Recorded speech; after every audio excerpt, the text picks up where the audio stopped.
The flame emperor के last video में हमने देखा था कि सेवन के सामने एक सोल क्लैन का मेंबर था।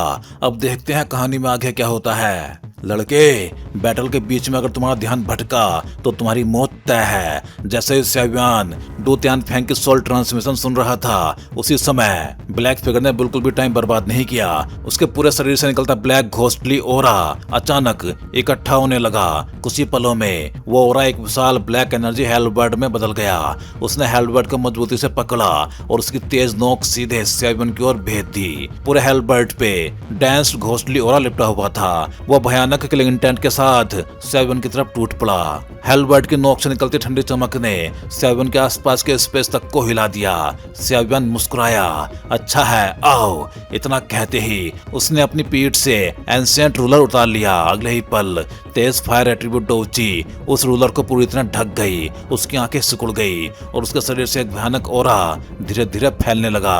अर्ली स्टेज 2 स्टार डोजियान वर्सेज लेट स्टेज 2 स्टार डोजियान। ये बैटल उसके लिए बहुत ज्यादा मुश्किल होगी। एरिना के बाहर कई एक्सपर्ट्स धीरे धीरे फुसफुसाने लगे, शायद कुछ ही मूव्स में सेवन हार जाएगा। आखिर टॉप 100 में वही अकेला अर्ली स्टेज 2 स्टार डोजियान है। उधर डू त्यान फेंग भी ब्लैक फिगर को ध्यान से देख रहा था। उसने मन ही मन सोचा, इस आदमी का ओरा घोस्ट किंगडम से थोड़ा सा अलग लग रहा है। क्या ये सचमुच घोस्ट किंगडम का मेंबर नहीं है? असल में फोर्ज थंडर वैली ने ब्लैक फिगर को ली चैंग में प्रवेश करते समय ही नोटिस कर लिया था, लेकिन उन्होंने उसे तुरंत पकड़ने के बजाय जानबूझ के छोड़ दिया ताकि उसके पीछे छिपी बड़ी ताकत तक पहुंचा जा सके। उधर बैटल पूरी तरह शुरू हो चुकी थी। ब्लैक हेलबर्ड भयानक घोस्ट ओरा के साथ सेवन पे टूट पड़ा, जबकि सेवन का एंशिएंट रूलर जलते हुए फायर ओरा से चमक रहा था। दोनों वेपन्स जोरदार टक्कर के साथ भिड़े। पूरा माउंटेन रेंज चिंगारियों से भर गया। एक जबरदस्त विस्फोट हुआ।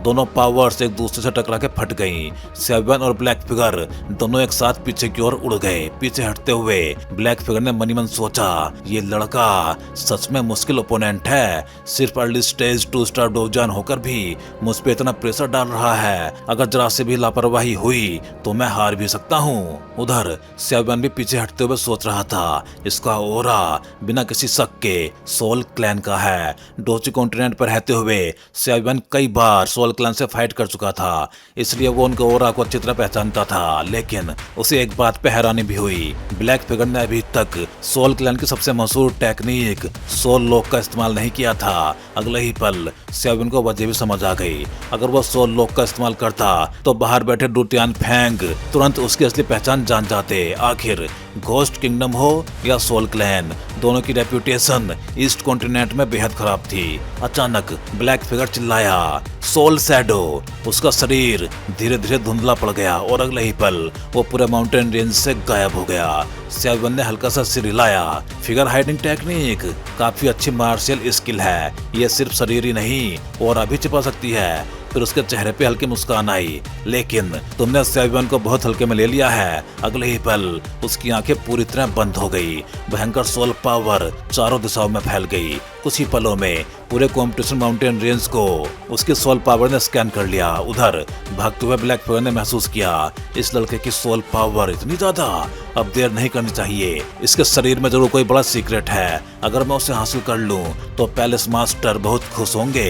इतना सोच के वो और तेज स्पीड से भागने लगा ताकि सेवन की सोल पावर उसे पकड़ ना सके।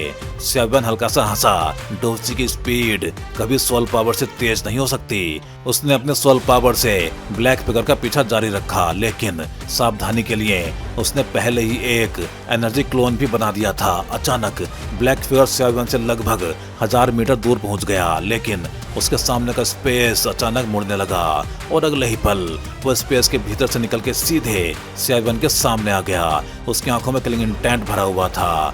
मर जाओ। उसके हाथ में एक बेहद खूबसूरत नक्काशी वाला डैगर था। पूरा डैगर ब्लैक एनर्जी से घिरा हुआ था। उसने सीधे सेवन के सिर की ओर अटैक कर दिया।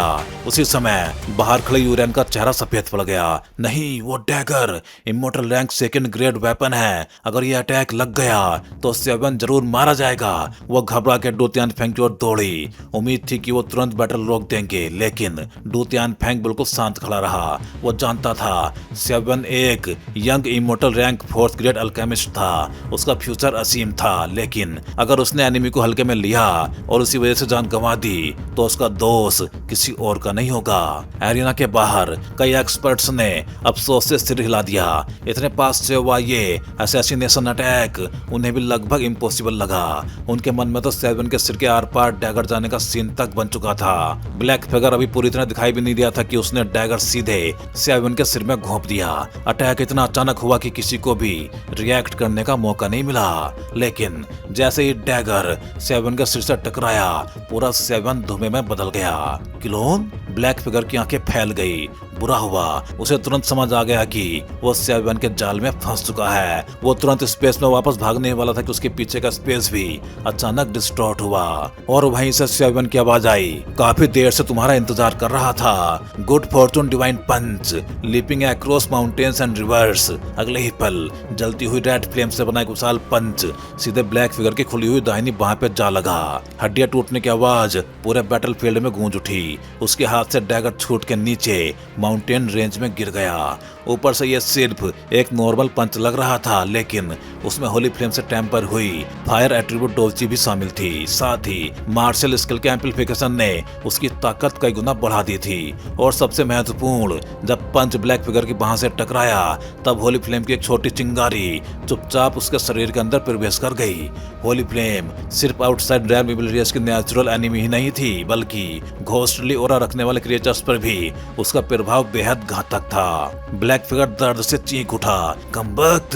अगले ही पल उसने बिना जरा से झिझक के अपने लेफ्ट हैंड से डोची ब्लेड बनाया और सीधे अपनी राइट आर्म काट दी। सेवन ये देख के हल्का सा मुस्कुराया।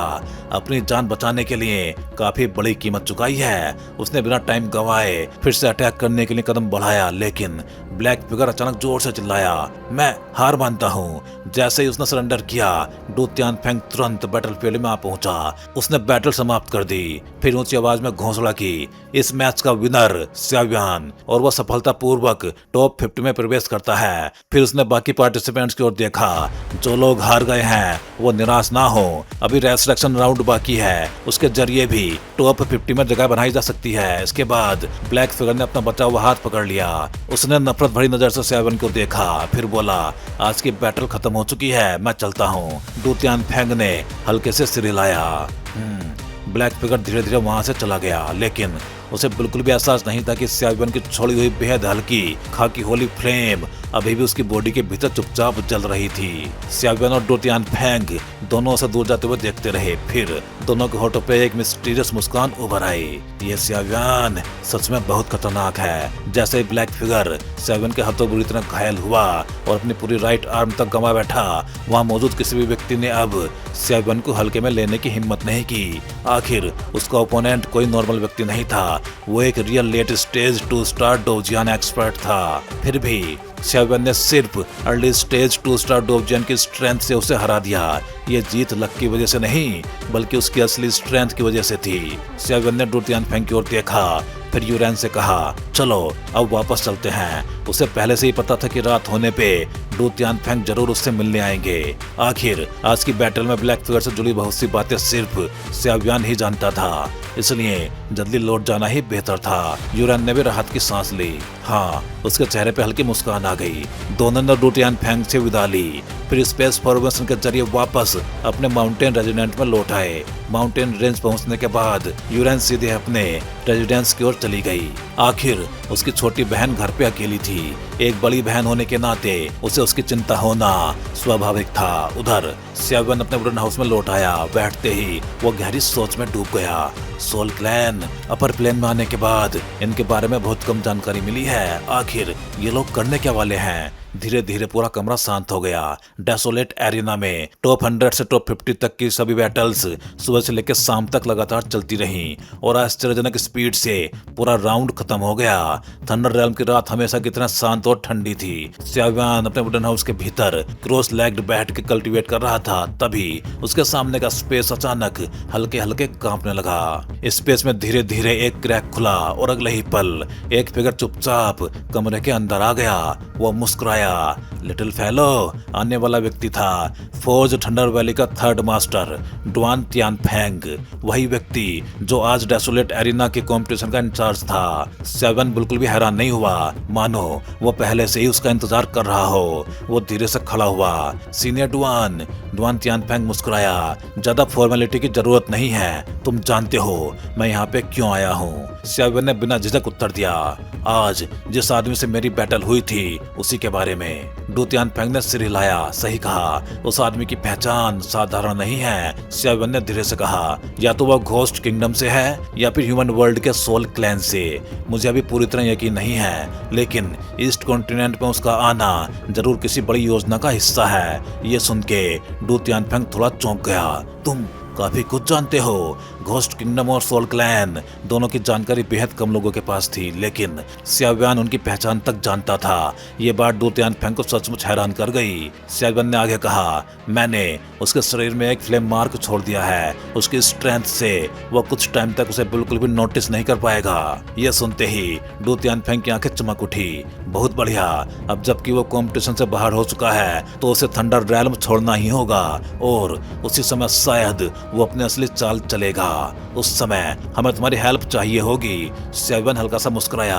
सीनियर डुआन मजाक कर रहे हैं? मैं तो सिर्फ अर्ली स्टेज 2 स्टार डोजियान हूँ। आप लोगों की कितनी ही मदद कर पाऊंगा। मेरे हिसाब से उस आदमी के पास स्पेस स्क्रॉल जैसी कोई चीज भी है, और पॉसिबल है वो सिर्फ एक चारा हो, उसके पीछे 3 स्टार डोजियान या उससे भी ज्यादा पावरफुल लोग हों। अगर मैं लापरवाही से शामिल हुआ तो शायद मेरी लाश भी नहीं मिलेगी। यह सुनते ही डू तियान फेंग का चेहरा थोड़ा सख्त हो गया।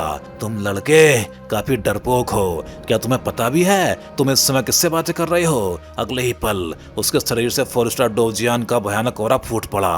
पूरे वुडन हाउस में भारी प्रेशर भर गया। सेवन का शरीर कांप उठा। सांस लेना भी मुश्किल हो गया, लेकिन उसने पूरी ताकत लगा के खुद को संभाले रखा। वो घुटनों पे नहीं झुका। यह देख के डू तियान फेंग भी थोड़ा चौंक गया। आखिर दोनों के स्ट्रेंथ में बहुत बड़ा अंतर था, फिर भी स्याव्यान प्रेशर के सामने झुका नहीं। भारी प्रेशर सहते हुए स्याव्यान ने एक एक शब्द बोलना जारी रखा। सीनियर, अगर मेरी मदद ना होती तो शायद आप लोग उस आदमी तक कभी नहीं पहुंच पाते। कुछ पल बाद डू तियान फेंग ने अपना ओरा वापस ले लिया। वो शांत आवाज में बोला, चिंता मत करो, इस बार हमारा इरादा लंबी लाइन डाल के बड़ी फिश को पकड़ने का है। अगर तुम फौज थंडर वैली की मदद करोगे तो हम तुम्हें निराश नहीं करेंगे। फिर उसने आगे कहा, आज टॉप 100 से टॉप 50 की कंपटीशन खत्म हुई है। अगला राउंड टॉप 50 से टॉप 25 का होगा, और वो ठीक 10 दिन बाद शुरू होगा। इन 10 दिनों का पहला उद्देश्य है पार्टिसिपेंट्स को आराम देना, और दूसरा उस मिस्टीरियस आदमी के पीछे छिपी ताकत को बाहर निकालना, ताकि एक ही बार में सबको पकड़ लिया जाए। स्यावन ने गंभीरता से सिर हिलाया। ठीक है, मैं भी उस फ्लेम मार्क पे नजर रखूंगा। जैसे ही वो कोई हरकत करेगा मैं आपको तुरंत सूचना दूंगा। स्यावन भी समझ चुका था कि यह मामला बेहद गंभीर था, और उसे हल्का हल्का महसूस हो रहा था कि इस बार सोल क्लैन कोई बहुत बड़ा कदम उठाने वाला है। डू तियान फेंग उठ खड़ा हुआ। अगर ऐसा है तो मैं अब चलता हूँ। फिर जाते जाते उसने गंभीर आवाज में कहा, लेकिन एक बात याद रखना, इस बार जिन लोगों का सामना होगा वो तुम्हारी कल्पना से भी ज्यादा पावरफुल हैं। अकेले कभी मत जाना। तुम अभी एक immortal rank 4th grade heavenly alchemist हो। तुम्हारा फ्यूचर असीम है। सेवन ने सम्मान से सिर झुका दिया। जूनियर समझ गया। डुआन तियान फेंग जैसे 4 स्टार डोजन एक्सपर्ट का इतना गंभीर होना अपने आप में इस बात का प्रमाण था कि आने वाली लड़ाई में शायद 4 स्टार डोजियन तक शामिल होंगे, और होली फ्लेम का उपयोग करने के बाद भी सेवन की वर्तमान लिमिट सिर्फ 3 स्टार डोजियन तक थी। जहां तक 4 स्टार डोजियन का सवाल था, वो अभी उसके लिए बेहद कठिन ओपोनेंट था। स्पेस फिर से कांपा और डू तियान फेंग का फिगर धीरे धीरे गायब हो गया। कमरे में फिर से शांति छा गई। तभी 100 लीटर की आवाज गूंजी। फोर्ज थंडर वैली में जरूर कोई रेयर ट्रेजर छिपा हुआ है, वरना घोस्ट किंगडम और सोल क्लैन दोनों एक साथ यहाँ कभी नहीं आते। सेवन थोड़ा चौंका। घोस्ट किंगडम और सोल क्लैन क्या दोनों एक ही फोर्स हैं? 100 लीटर हंस पड़ा। नहीं, नहीं, ये दो अलग अलग फोर्सेस हैं। घोस्ट किंगडम घोस्ट वर्ल्ड के घोस्ट स्पिरिट्स द्वारा कंट्रोल होता है। उनकी फाइटिंग स्टाइल और काम करने का तरीका सोल क्लैन से पूरी तरह अलग है, जबकि सोल क्लैन की सबसे बड़ी पहचान है सोल लोग। वो सोल्स का शिकार करने में माहिर होते हैं और हमेशा लो प्रोफाइल में रहते हैं। सोल ईटर कुछ पल रुका, फिर धीरे से बोला, लेकिन जब मैं जीवित था तब मैंने एक बात नोटिस की थी। इन दोनों फोर्सेस के बीच सीक्रेट कोऑपरेशन है और उनका रिश्ता नॉर्मल नहीं है। उसकी आवाज में हल्की गंभीरता थी। असल में घोस्ट किंगडम की ओवरऑल स्ट्रेंथ सोल ईटर की तुलना में कम थी, लेकिन उनके मिस्टीरियस नेचर और लो प्रोफाइल की वजह से यहाँ तक कि सोल ईटर भी उनके बारे में बहुत कम जानता था। स्यावन ने गहरी सांस ली। लगता है इस बार हमें बहुत सी ऐसी बातें पता चलेंगी जिन्हें जानना हमारे लिए बेहद जरूरी है। सोल ईटर हल्का सा हंसा। चिंता मत करो, सिर्फ 4 स्टार डोजियान मेरे लिए कोई मायने नहीं रखता। यहाँ तक कि अगर 5 स्टार डोजियान भी आ जाए तो भी मेरे पास उससे लड़ने की ताकत है। फिर उसकी आवाज बेहद धीमी हो गई, मानो वो खुद से ही बात कर रहा हो। गोल्डन ड्रैगन किंग, मैंने तुमसे एक वादा किया था और मैं अपना वादा कभी नहीं तोड़ता। जब स्याव्यान घोस्ट वर्ल्ड से बाहर निकलेगा तब मैं तुम्हें दिखाऊंगा कि मेरे द्वारा सिखाया गया स्याव्यान इतना पावरफुल होगा कि पूरी दुनिया दंग रह जाएगी। जैसे ही टॉप 100 से टॉप 50 की प्रमोशन समाप्त हुई, पूरा माउंटेन रेंज भी शांत हो गया। जाहिर था कि बचे हुए 50 एक्सपर्ट्स इन 10 दिनों के रेस्ट पीरियड में मिली जानकारी को पूरी तरह समझने और अपनी ताकत बढ़ाने में लगे हुए थे, ताकि अगले कंपटीशन में टॉप 9 की जगह हर हाल में हासिल कर सकें। और देखते ही देखते 5 दिन बीत भी गए। इन 5 दिनों में यूरेन और यूवी भी अपने सिंपल रेजिडेंस से बाहर निकल चुकी थी। साफ था कि वो भी आने वाले मुकाबलों की तैयारी में पूरी तरह जुट चुकी थी। जहां तक स्यावन की बात थी, वो मेडिटेशन करते हुए लगातार उस मैन इन ब्लैक की हरकतों का इंतजार कर रहा था। 5वें दिन की आधी रात बेड पे शांत बैठा स्यावन अचानक अपनी आंखें खोलता है और हल्की मुस्कान के साथ बुदबुदाता है, 5 दिन बाद आखिर तुमसे अब और इंतजार नहीं हुआ। उसे साफ महसूस हो रहा था कि उसने मैन इन ब्लैक के शरीर में जो फायर हर्ट त्यानियन फ्लेम का निशान छोड़ा था वो अब धीरे धीरे एक्टिव हो चुका था। चलने का टाइम आ गया। इतना कहकर स्यावन ने तुरंत अपना पूरा शरीर ब्लैक रोब से ढक लिया। धीरे से दरवाजा खोला और फ्लेम मार्क की दिशा का पीछा करते हुए बाहर निकल पड़ा। साथ ही अपनी स्पेशल सोल पावर के माध्यम से उसने डू तियान फैंग को भी सारी सूचना भेज दी। उसी समय कॉम्पिटिशन एरिना के बाहर बने एक एटीक में 2 आकृतियां दिखाई दी। उनमें से एक था डू तियान फैंग, जबकि दूसरा था ली सिटी का सिटी लॉर्ड।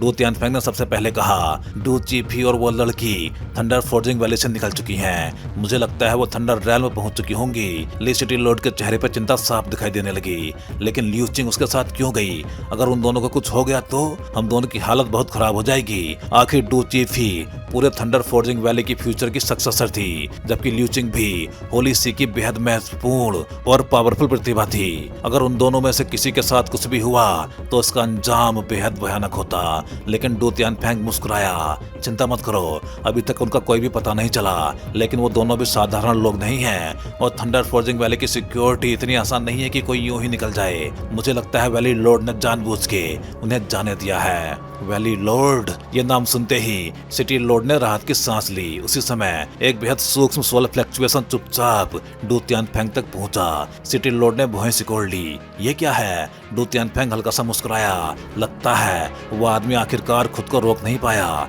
चलो देखते हैं। इतना कहते ही दोनों की आकृतियां ब्लैक शैडो बनकर रात के अंधेरे में गायब हो गई। थंडर रैल्म की रात बेहद ठंडी और भयानक थी। लिविंग माउंटेन रेंज से निकलने के बाद मैन इन ब्लैक लगातार सावधानी बरतता रहा। कई बार पीछे मुड़कर उसने ये सुनिश्चित किया कि कोई भी उसका पीछा नहीं कर रहा। पूरी तरह निश्चिंत होने के बाद वो माउंटेन रेंज के किनारे स्थित एक सुनसान क्लिफ की ओर बढ़ गया। यह क्लिफ पार्टिसिपेंट्स के रहने वाले क्षेत्र की सीमा पे थी। दिन में भी यहाँ पे कोई मुश्किल से ही आता था और रात के समय तो ये पूरी तरह वीरान रहता था। एक बड़ी चट्टान के सहारे खड़े होके उसने चारों ओर नजर दौड़ाई। लगता है किसी ने भी मेरा पीछा नहीं किया। अचानक उसकी आंखों में जहर उतर आया। कटे हुए दाएं हाथ की खाली स्लीप को देखते हुए वो दांत पीस के बोला, स्याव्यान लिटिल बास्टर्ड, इस बार हमारा सोल क्लैन तुम सब ईस्ट कॉन्टिनेंट वालों का पूरी तरह सफाया कर देगा और सबसे पहले मैं तुम्हें मारूंगा। मेरी टूटी हुई आर्म का बदला लेकर रहूंगा। इतना कह के उसने गहरी सांस ली। अब शुरू करते हैं। यहाँ की सारी इंफॉर्मेशन भेजनी होगी ताकि लॉर्ड्स और घोस्ट किंगडम के लोग आगे का प्लान बना सकें। अगले ही पल उसकी हथेली काले धुएं जैसी एनर्जी से भर गई। एक ब्लैक स्क्रॉल उसके सामने प्रकट हुआ। उस स्क्रॉल पर अनगिनत टाइनी ब्लैक रूइंस ऐसे रेंग रहे थे जैसे जीवित कीड़े हों। कुछ ही पलों बाद स्क्रॉल से डेंस ब्लैक मिस्ट निकलने लगी। उसी पल दूर छिपे सेवन के चेहरे का रंग बदल गया। उस ब्लैक मिस्ट से निकल रहा इविल ऑरा इतना भयानक था कि केवल उसे महसूस करना भी जानलेवा लग रहा था। तभी सेवन के माथे पे मौजूद क्लैन मार्क अचानक हल्की रोशनी से चमक उठा। उस जेंटल पावर ने तुरंत उस इविल ऑरा का प्रभाव दबा दिया और सेवन को राहत मिली। धीरे धीरे ब्लैक मिस्ट एक विकृत घोस्ट फेस में बदल गया। उसने ठंडी आवाज में पूछा, सोल मिस्ट, तुमने मुझे बुलाया है? जो काम तुम्हें सौंपा गया था क्या वो पूरा हो गया?